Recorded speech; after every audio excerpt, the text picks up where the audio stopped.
Hello, everyone. This is Rob Golfi with RE/MAX, the Golfi Team. Welcome to the Golfi Real Estate Show, Hamilton Edition with host Rick Zamprin. Now, welcome to another Saturday here in Steeltown, the Hammer, and the Golfi Real Estate Show Hamilton Edition on 900 CHML. You got to go and call the number one RE/MAX team in Canada if you want to get your home sold for top dollar. That is the Golfi Team, 905-575-7700, online at robgolfi.com. That's Rob, Golfi.com. If you're on social media, whether it is TikTok, Instagram, Facebook, Twitter, check out the Golfi Team. They have some fun videos, some amazing listings in town. Get your listing on the Golfi Team social media feed.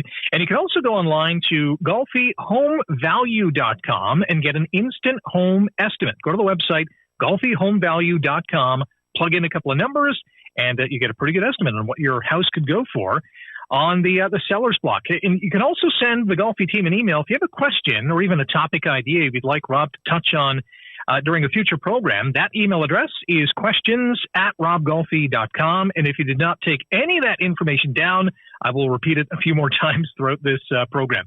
And we got lots to talk about today. We're going to talk about City Housing Hamilton, closing costs on homes. There's a new website where tenants can rate landlords, and apparently it is going just nuts in terms of the amount of feedback that they're getting on there. Cottage country. We're going to talk about cottage country and how it's no longer boomers who are dominating cottage country in this province. But we will begin, as we usually do, with what is happening in your real estate life. Mr. Rob Golfi. So I did some number crunching here. So in the first, we don't have the final numbers for the entire month of April, but I went to the first of April to the 27th, and the 1st of March to the 27th of March, just to get an idea, because I figure most deals are handed in by the 27th of this month. Now, in March, last month, the benchmark price in the month of March was $739,500. Now, that's Hamilton and surrounding areas. Okay. Yep. And April, in the first 27 days, the benchmark price is $750,000. So we're moving up when it comes to house prices are moving up. Not only that. So I based to see what's been happening. So I did an average to see what housing prices were from the 1st of June of last year to the to the 31st of December. 1st of June to the 31st, the last 6 months of last year, and compared to the 1st of this year till today. Now, last year, the last 6 months, the benchmark price was $725,000. Okay, Hamilton and surrounding areas. The benchmark price this year so far, $740,000. So things are moving along, and I know CMHC put a thing out there saying, we're not going to be pre-pandemic price. Now, they're adding that first 4 months of last year in the mix of this thing, which was an anomaly, which is something that we will probably experience again, in my opinion, in 2027. But you got to throw that out. But things are moving along. The market's moving. But we just have a shortage of homes on the market right now, and that's what's causing housing prices to increase slowly but surely. Mm-hmm.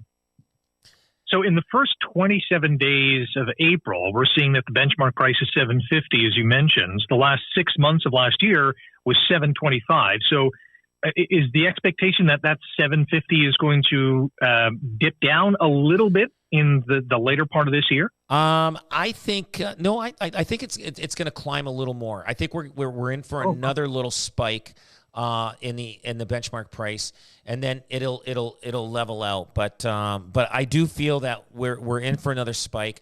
This year is going to be totally different than any other years.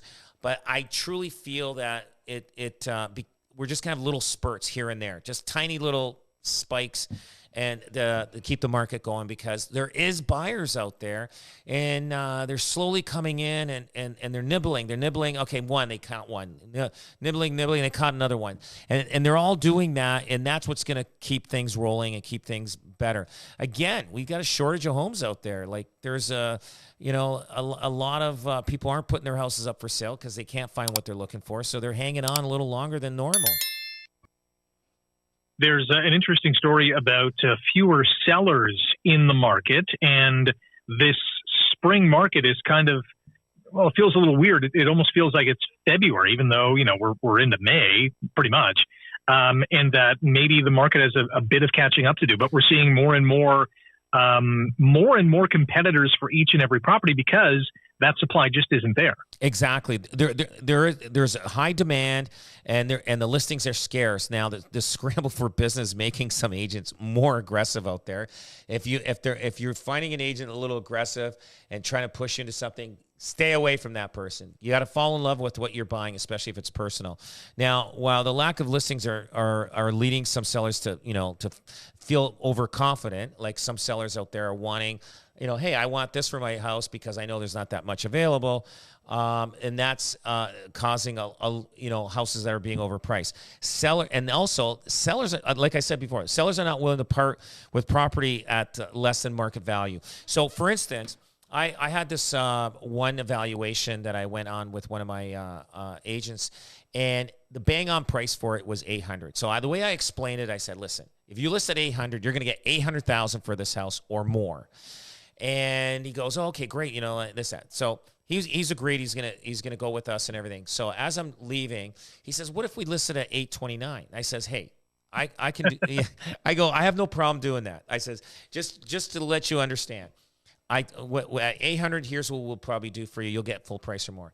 Now, 829, if we get nobody submitting an offer, and we're on the market for 10 days to 2 weeks, I'm going to ask you to drop it to 800. But now the offers are going to come in, they're not going to come in close to 800.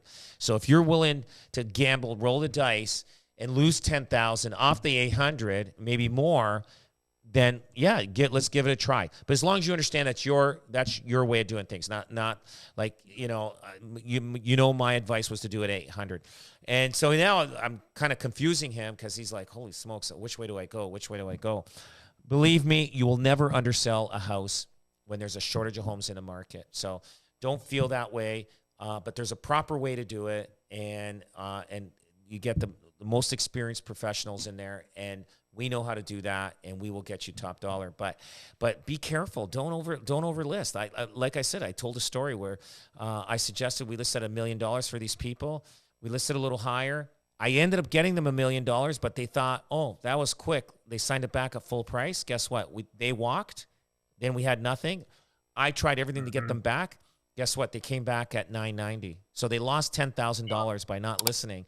So again, you know what I mean? So they realized that. They realized they lost $10,000, and they were worried about losing another 10, and they would lose another 10 if they didn't take that $990, because they had $998. So and that's one of the big challenges of a realtor, because a homeowner who's selling their home, like they want the most money possible. And when you give them a number, they're always thinking, well, can I get a little bit more than that?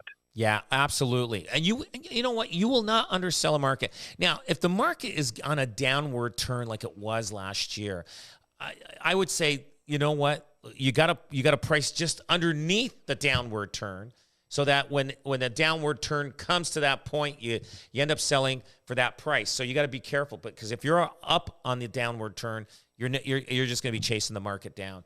So and then we hit bottom at the end of November, December. So now we're on a different scale. We're more balanced in a market that's climbing slowly up.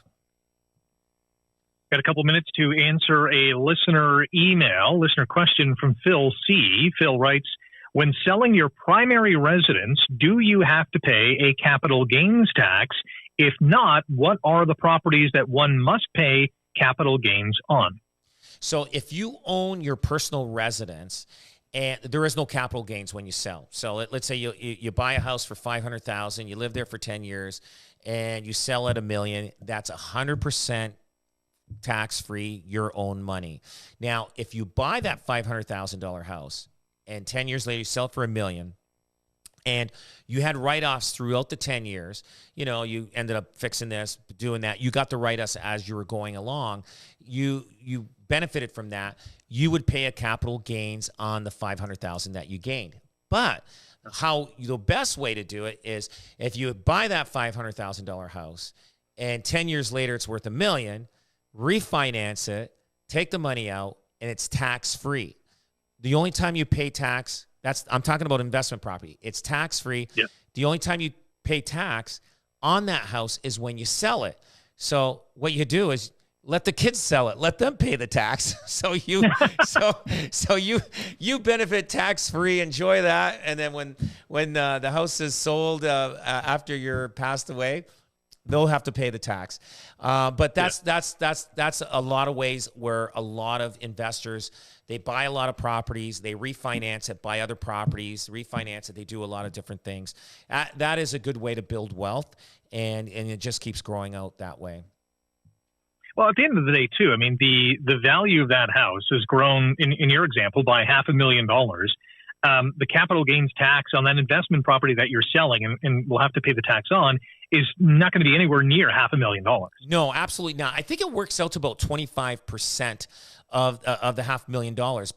But along the way, those 10 years, there's a lot of, you get a lot of tax benefits from owning that property, like buying tools, getting, landscaping done, fixing a room, paint and carpet and flooring and windows and stuff like that. You benefited from the tax. When you sell, it does feel like, oh, I got to pay tax. Listen, the one thing I hear a lot of people say, oh, I don't want to sell because I got to pay a lot of taxes. Well, guess what? If you're paying a lot of taxes, that means you made a lot of money. Yes. Yeah, absolutely. Still to come, we're going to talk about a new website where tenants are rating their landlords. And apparently this website is just, there's a big mushroom cloud because so many people are engaged in this rating system. But let's talk about cottage country. It's the spring. People are either preparing to open up the cottage pretty soon, or they might be thinking, maybe this is the year we buy a cottage, maybe invest in some property that we can enjoy and we can rent out to others as well. Well, there's a new report on this from RE/MAX. And it basically surveyed survey brokers from across the country. 91% of the regions across this nation said that Generation X is driving demand for recreational properties. 47% of them owning or planning to own a recreational property, and that is by far and away more than what boomers currently have. What do you make of this development, Rob? I believe it because the transfer of wealth that's happening from the baby boomers to Generation X, and especially the older Gen X, they are starting to inherit money from their parents. And, and usually, there's a lot of different ways they're going. So if the siblings are getting it, so the siblings are saying, okay, there's always one that wants the cottage more than the others, or two of them, depending how many kids they are. And so they're buying out the other siblings, or they're selling it and buying it, whatever which way, but the Gen X are wanting these cottages, and they're either being passed down or they're buying. They're looking to buy. If they don't have a cottage, they're looking to buy a cottage because now they got money to do so, and they probably always wanted one. And but the one stat I couldn't believe, that I couldn't comprehend. Just over 10% of Canadians currently own a recreational property, and it shows the survey says that a similar portion of Canadians are looking to get into the market. The majority of those who plan to buy don't plan to use it as a rental, but use it for not for income purposes, but for themselves. So I was shocked to find out that was 10%. So yeah. And it says when it comes to succession planning, recreational properties are always a good addition to your real estate portfolio. So I just think people are not only passing down recreational properties, but people are inheriting money, and they're buying recreational properties. And a friend of mine just bought one last year, and he's going to tear down the cottage that's there. He's going to rebuild new. So that's happened. The Gen X are getting in there now. They're on their way. They're jumping in and buying these things and inheriting these things. So recreational property is going to be strong for a while, I think. Yeah, I spoke with the RE/MAX Canada president, Christopher Alexander, on Good Morning Hamilton on 900 CHML earlier this week, and he said that Ontario's recreational property market, cottage country, basically, is still a seller's market. So are you kind of seeing the same thing or sensing the same thing? I believe that. It did have a little bit of a slowdown last year, but it is coming back. And it's hard to find something. They're getting pricey, and cottage owners, they're not dropping their prices that much. They're hanging on. Like some of them, and I get it. Some of these people that own, a lot of the people that own, the baby boomers that own these cottages, they're getting older. They don't want to manage them anymore unless one of the children want to buy it, or they end up selling it and they're done. But they want a certain price for it, and they're expecting a certain price because that's part of their retirement plans. Let's switch gears. Pretty cool story in the Hamilton Spectator a week or so ago, and it's regarding a family in Hamilton who's in the Kirkendall neighborhood, Kirkendall South to be more accurate. And they've done something that I don't think has generally been done before. Usually when I go to my mailbox, I'm up on the mountain. We have one of those community mailbox systems where, you put your key in and you see what's in the box. And I swear, of let's just say I get 10 things in the mail, most of it is junk. And then I'll get, of those 10 items, maybe 3 or 4, maybe up to 5 of them will be, hey, I'd like to buy your house, or, we're buying homes in the area. Well, in this case, there was a leaflet in the mail that was from this Hamilton family who said that, listen, they're living in this neighborhood. They need to upgrade. They need a bigger home. They'd like to stay in this neighborhood, but they're having a tough time finding a house. Hey, let us know if you are selling or if you know of another house that you think would meet this criteria. This is a pretty neat idea and a very proactive family to say, hey, we'd like to stay here. Keep us in the know. Absolutely. Good move for these people. Because that does work, because we get a lot of letters in the mail, and they're like handwritten, but they're photocopied and they're sent. I want to buy your house and for cash, and I can close in 30 days. Only, yeah. We've seen those, and you know what? But they're buying it under market value. Now this couple here in Hamilton, they live in the Kirkendall area. They're willing to pay market value, which is not a problem for them. They live in the area. They love the area. They want the kids to go to probably the same schools and have the same friends and everything else. And they put their picture of their family on there, and they indicated what they're looking for, and they specifically put down, I think it was 4 bedrooms and whatever, which is fantastic. Which is great, because somebody will come forward if at the time if they're thinking of selling. Maybe they're not thinking of selling right now, but maybe it's going to happen in the fall. Well, now they got a connection with somebody and say, hey, listen, I'm looking at selling, but it's not going to be till the fall. If you want to take a look at it, we can discuss it and all that kind of stuff. Now, we do the same thing. That if we have a client and they want a specific neighborhood with a specific house, and we've done this many times where we will put down we have a client, they have 2 kids, they're looking for a 3-bedroom bungalow with a finished basement, with a certain size lot. It must have a single or double car garage, all that, like very specific. You'd be amazed. You will get a call, and because it's very specific. So you send it to a neighborhood, especially on the Hamilton Mountain. There's a lot of bungalows out there. You send it out, and then you'd be amazed the calls that you get, and then you end up matching the buyer and the seller together, and you work a deal. You go to the seller, and the seller says, you ask them what idea they're looking for, and then you think, hey, they're on the nose on the price. So then you go to your buyer, listen, we found a house.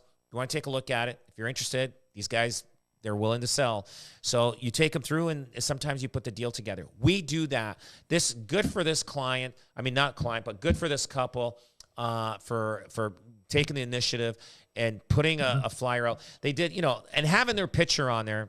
Fantastic. I wouldn't doubt they get something just from the article in the Hamilton Spectator, finding something in that area. I know a lot of people looking in that area, and they probably have somebody looking, and they probably were in competition or just missed out on it.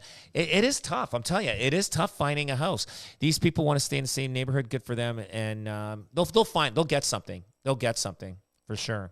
Yeah, at last check, this family has not found their next home, which is not a surprise because the article states in the last 6 months, only 15 homes have sold in this neighborhood. So it sounds like once you get in there, you don't want to leave. No, they don't leave. I'll tell you that.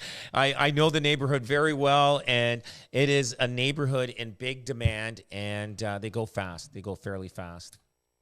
Yeah, and if you're wondering out there, the Kirkendall neighborhood basically goes from Aberdeen to the escarpments, west to Shadow Golf Club, east to Queen Street. So it is a pretty, it's pretty amazing area, that is for sure. All right, to the story about this new website that has been set up for tenants to rate their landlords. And according to the person who created this, it is absolutely exploding, which, Rob, I don't doubt for 1 second. So here's a new website, and it's called ratethelandlord.org. It has been created by 2 Ontario residents to allow tenants anonymously to rate the landlords. Now, the founders were inspired by their own negative experience renting a house. Now, the lack of information available to and that was the lack of information for renters. Now, the site launched last week and has received over 1,000 reviews, causing the creators to briefly take the platform down to make improvements. Now, they probably were shut down because they probably there were things on there they couldn't put on, so they're probably revamping their website. Now, the users can rate their landlords out of 5 on categories such as health, safety, respect, privacy, repairs, and stability. Now, the founders limit the amount of identifiable information published to the landlord's name and postal code, area, and encourage the submission of positive reviews to better the system for everyone. So the reason why they were I think they were shut down. They didn't just bring it down. I'm just assuming because because a little bit too much information was given probably, so they had to probably revamp their website to make it more friendly for everybody. Now, I think it's a good idea. Now, there is a website for bad tenants out there. Remember, I think we talked about that in the past, and so it goes both ways, right? Like you're going to get bad landlords and you're going to get bad tenants, and you get good landlords and good tenants. So but it's hard because sometimes some good people are targeted on this thing that could hurt them, which that's what they're trying to prevent. And so you got to be very, very careful on that. But I think it is a good idea to have some sort of site, but it should be verified by somebody to make sure that it is true what they're insinuating on the website for bad landlords or for bad tenants. But yeah, it's, things are coming out. People are fed up and they're tired. They're tired. And I don't blame them. Yeah, I know where you're going with this in terms of the unverified commentary, because anyone can go on this website and give a landlord a horrible review, and we don't necessarily know whether that is true. We might take it at face value, but we should also understand that everything you see on the internet, not all of it is true all the time. So yeah, there is a sticky situation with this for sure. Absolutely. City Housing Hamilton, and as we know, there is a long wait list for affordable homes in this city, and the city is trying to be aggressive because there is, some available units that, have to be repaired or updated or whatever the case is, that are just kind of laying there. And now the city is committed to filling these homes. This could be a big win-win, not only for the city, but obviously people who need affordable housing. Yeah. Now, are these units that they own already that they're repairing and fixing up, or are these houses that they're looking at buying? It's my understanding that they already own them. They already own and them. They're just vacant. They're vacant. So that tells you that they've dropped the ball in managing and keeping up with these properties. And the reason why they're vacant, they're probably unlivable, so they got to fix them up. And they just let these things go for probably 10, 20, 30 years. I think it's a great idea that'll help with the affordable housing in Hamilton. But they got to get on it faster than they are and get this thing going. And sometimes they got to get somebody dedicated to it, to contract these people out to work on these properties and get things rolling faster. There's enough work there for probably the next 2 to 5 years for a bunch of contractors to work on this and get these houses going. But good for them that they're realizing that they got to get these houses repaired and fixed up to make it more affordable for people to live. Yeah, for background, City Housing has about 7,000 units. There's about 500 in this plan that they're going to repair. But, I mean, that's 500 homes that weren't available before to people who need shelter. Yeah, absolutely. Now, I don't know what they were doing with these homes. Why were they just keeping them vacant? Why are they doing that? Like, it went against basically their motto or I guess strategy to not run deficit budgets. So because they didn't want to spend the money to renovate these facilities, they've clearly come to a point that, hey, here's 500 units that we can pump in, whatever the dollar figure is. I think it's a few $1 million, and we can, house at least 500 or more people. Well, not only that, the house prices, the values of these properties, the asset is going to be worth a lot more if they do fix these up. And I know they don't look at that. They only look at the expenditures because, but down the road, eventually they'll end up selling one or two here and there, which will offset the budget. So it's good that they finally made an initiative in doing something about it. Yeah. And the dollar figure is $5.7 million. And I say money well spent, that is for sure, because, as I said, the housing crisis in this community is real. There's a lot of people that need a place to stay, and I think this is going to make a pretty significant dent for those individuals. All right, so there's a Golfi for sale sign on someone's lawn. Things are getting done. The market's heating up. Things are happening. And then it comes to closing costs. How much are closing costs these days? It's getting up there. It's getting very expensive. Like, you have to. So let's base this on an $800,000 house. So okay. Now, if you're a first time buyer, you have some credits. But if you're not, on an $800,000 house in Hamilton, your land transfer tax is $12,475, and depending if you're putting 20% down or 5% down, if you're putting 5% down, there's an additional CMHC fees on top of that. But if you're a first time buyer, you do get a credit of $4,000. So, but in Toronto, land transfer tax on the same priced house is almost $25,000. And which is a lot of money, with a credit of $8,475 if you're a first time buyer. Now, if you're a second time buyer or up, you would have to pay the full amount. So, and if it goes higher than a million, it just adds up even more with these land transfer tax. But they were showing in Oakville for a first time home buyer, you need to save up $340,000 to buy a house. No wonder guys are staying in their parents' basement till they're 40 in Oakville. That's insane. It's crazy. How do you save up $340,000? Like that's tough to do. And so if you're going through Oakville, I don't think you're going to see anybody under 35 or 40 that owns a house there. Like they're going to be all 40 plus, because that's how long it's going to take you 2 decades just to save money to buy a house in Oakville. And then if you have to wait another 10 years, who knows how much it's going to be more to own a house in Oakville. But it is crazy insane. Yeah, and that we should mention that $340,000 figure. That includes the minimum down payment. Obviously, that's the biggest chunk of it. But all the other costs, add up, whether it's land transfer, all the legal fees, title insurance, that, and the other thing. Have you ever come across a time where, the transaction is happening, it's coming to the final steps, and the home buyer suddenly sees these closing costs and says, well, I don't have that. It happens, and they're scrambling. And Yeah. I was there when I was young. I'm like, what? It's a lot more? Can you imagine? It's crazy. And sometimes, and what happens here is, let's say you're buying a house in March and the homeowner paid for the taxes for the entire year. Well, he's got to get reimbursed for the taxes from March to December, which can add up another $5,000-$6,000 on top of what you got to put down. And that could really mess up closing.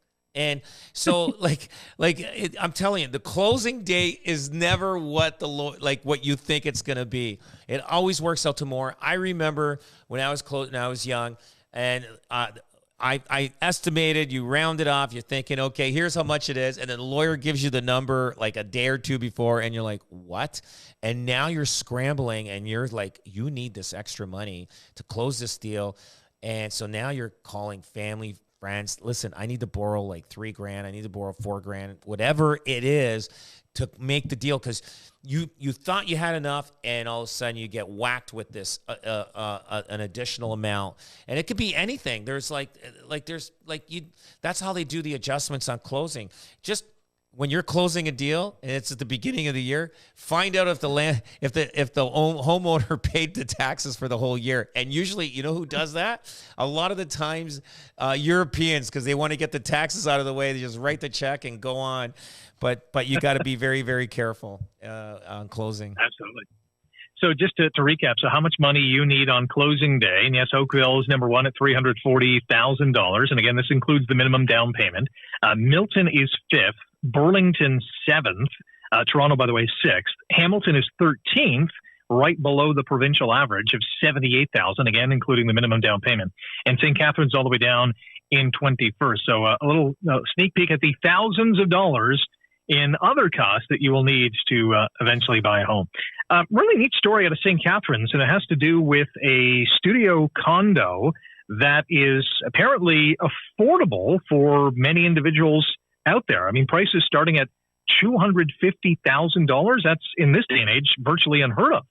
Oh, I think it's going to be big. I think it's going to go fast, and it's good that somebody's doing that. Now, they range from 290 to 350 square feet. So think about it as 3 10 by 10 bedrooms, possibly in the unit. Obviously, it might be an open concept, like maybe something like when you go to a hotel and they've got a kitchenette and a bedroom and the bathroom's closed in. It could be something like that. I think they will be popular. They're looking at not looking at for primary residents only. They don't want investors investing in this because otherwise they're going to benefit from it. I think it's a great idea, and I think they need it. And so this project that they're doing is it's the first, and they're adding, they're including like electric vehicle cars, share options out there, e-bikes and scooters, and bulk cable and internet, rented parking spaces to reduce condo fees, and net zero ready. I'm not sure what that is.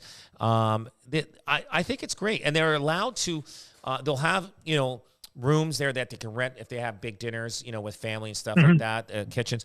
I think it's going to be great. I think it's going to do well. It's perfect for the young buyer to go in and get their foot into owning some real estate, and that will be the stepping stone into going to the next step in buying a bigger place down the road.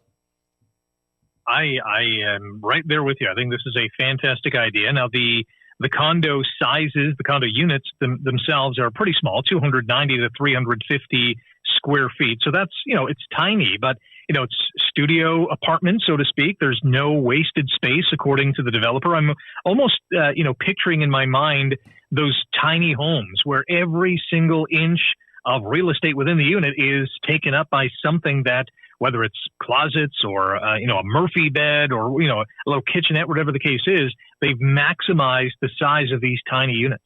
Everything tiny now is very popular. And what's that? Elon Musk has got these tiny homes that they're building. And he's got a huge plant on these things. I think it's going to be an explosion of these little small units. The thing that's going to drive the prices up, though, is if they get too many investors involved with it. They got to stay away. Give it to the primary person that's going to buy it and move in. Don't sell it to an investor. So there should be a limit and a clause there that says, hey, are you moving in? Okay, no problem. You can buy it. But if you're not moving in, well, we can't sell to you right now. Well, you have to wait till we've given 2 weeks to primary people to move in. Now, just a quick note that a lot of these condo buildings, the reason why they were able to be built is because of investors. Now, the investors buy, 1, 2, or 10 condos in any building, and that's how these condo buildings are going up. Eventually, they become resales, and then they end up going to the end user. Now, if each developer waited for the end user to buy these, they wouldn't be building as many as they are. So the investor is a big a part of condo buildings going up, but this here at the price that they're selling for, let's give a chance to the people, the average person, that young person that's 20 years old, that's moving out of their house and able to buy something to move into, so he doesn't have to, live it in his parents' basement or whatever, just to get a chance to get going. It's interesting because, the average price of a 3-bedroom home in the St. Catharines area in March was $641,000. So at $250,000, I mean, this is a steal. Yes, tiny, but at least you're in the market. And here's the thing. This is only a 3-story, 28-unit building. So you talk about supply and demand. There's not a lot of supply here. So I'm guessing this is going to be very popular. Yeah, oh, absolutely. I guarantee you're going to see way more of these. This is the first one of many, many that we're going to be talking about. Pretty exciting stuff. You can listen to our show online through Spotify, iTunes, Google Podcasts, Stitcher, and many more. Just search for the Golfi Real Estate Show in your favorite podcast platform and hit the follow button so you never miss an episode. And don't forget, call the #1 RE/MAX team in Canada, the Golfi Team, at 905-575-7700. Online at robgolfi.com. That's robgolfi.com. And as the commercials say, start packing. Rob, great show as always, and thank you for listening to the Golfi Real Estate Show. We're back next Saturday at 9 on 900 CHML.